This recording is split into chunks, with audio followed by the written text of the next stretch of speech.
Selamat datang kembali Kamerat Biji. Jika kau masih ngikutin kita sampai di video ketiga ini, berarti kita satu frekuensi. Mungkin minat kita sama, mungkin cara pikir kita serupa, atau mungkin ini masalah selera ya. Atau mungkin juga kamu ada di sini karena Indonesia kekurangan video pembahasan soal ganja. Jadinya yang ditonton ya ini lagi. Ayolah, makanya bikin. Pasti takut ngomongin ganja. Janganlah, negara kita kan gak ngelarang ngomonginnya.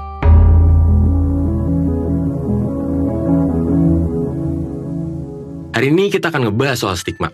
Kalau kita cek di Google, stigma dalam bahasa Inggris itu ini, a mark of disgrace associated with a particular circumstance, quality, or person. A mark of disgrace di Google Translate artinya adalah tanda aib. Jadi terjemahannya kurang lebih tanda aib yang dikaitkan kepada keadaan, sifat, atau orang tertentu. Apa tuh contoh tanda aib? Contohnya tato.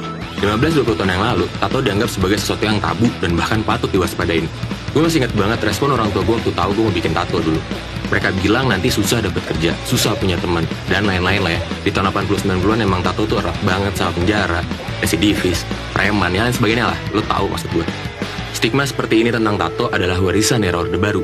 Karena dulu banyak orang bertato yang ditemukan jadi korban penembak misterius, alias Petrus. Bukan Petrus.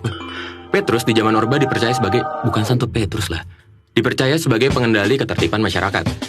Anjari Zulhak dari Universitas Sultan Ageng Tirtayasa nulis stigmatisasi pada mantan narapidana penyalahgunaan ganja di Serang. Ini adalah karya akademisnya dia.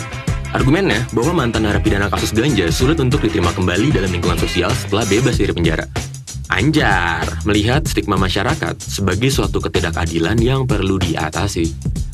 Temuan Anjar adalah bahwa mantan narapidana dan keluarganya mendapatkan perlakuan kurang baik dari masyarakat akibat melekatnya stigma pelanggaran pidana yang pernah dilakukan seorang narapidana. Hal ini menempatkan mantan narapidana tersebut sebagai orang yang kurang lebih kayak cacat sosial. Ada banyak kasus di mana bekas narapidana dikucilkan oleh lingkungannya. Contohnya kayak nggak diajak lomba 17-an, nggak diajak musyawarah desa, kalau nongkrong juga nggak diajak ngobrol, kayak dikacangin. Bagi ex-napi, ya seolah-olah hukumannya kayak nggak selesai. Apa nggak cukup hukuman penjara yang membuat mereka udah ngelewatin semua kehidupan yang terjadi di luar penjara? Bayangin sahabat lo nikah dan lo gak bisa datang. Mantan lo nikah, lo bahkan mau galau gak bisa karena lo gak bisa datang. Apa lo gak kangen lawakan garing bokap lo sehari-hari? Apakah ketika lo nanti keluar, bokap lo masih ada? Dan setelah keluar, ternyata masih aja dikucilin dan disepelein.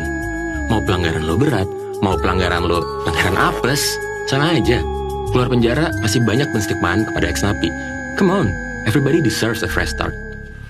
Pemberian stigma ini dilanggengkan secara struktural dengan ada SKCK, alias Surat Keterangan Cakap Kelakuan atau Surat Keterangan Kelakuan Baik yang cuma bisa dikeluarkan oleh kepolisian dengan melihat track record perilaku pelanggaran hukum seseorang.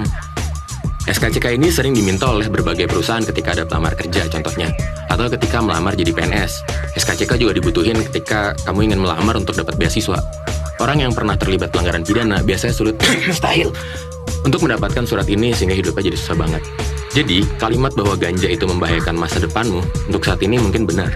Tapi bahaya bukan karena kerusakan di badan, tapi sanksi pidana dan sosialnya bisa ngerembet kemana-mana. Di satu sisi, mungkin memang sanksi sosial diperlukan untuk menunjang sanksi pidana, supaya orang lebih mau patuh hukum. Ada beberapa jenis pidana ya, menurut gua, layak untuk distigmain seumur hidupnya. Hai lu, child rapist, you can rot in hell. Di sisi lain, pertanyaan yang selalu muncul di benak gua adalah, apakah kualitas pribadi seseorang diukur dari pernah atau tidaknya ia melanggar hukum pidana? Ingat, semua orang baik punya masa lalu, dan semua pendosa punya masa depan. Cie, keren banget sih gue ngomong gitu. So stigma, you can suck my stick. Stick. Awah.